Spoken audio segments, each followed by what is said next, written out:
Fala, meus amigos, estamos aqui com o Jetta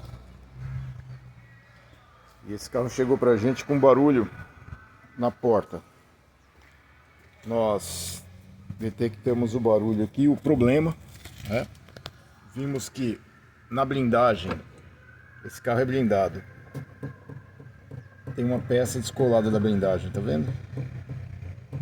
Agora esse carro vai ser encaminhado para a blindadora para poder desmontar e recolar essa peça no lugar aqui, ó.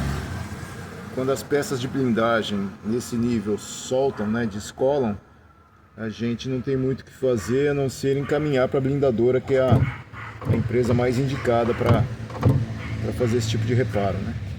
Mas pelo menos o problema nós detectamos aqui, né? Agora cabe o cliente levar para resolver. A blindadora tem que ser agendado, tudo, né?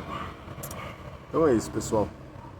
Esse aqui é um vídeo rápido de um problema detectado aqui de barulho na porta. O cliente reclamava de quando a porta abre e fecha, quando o carro anda, uma trepidação, faz um barulhão danado.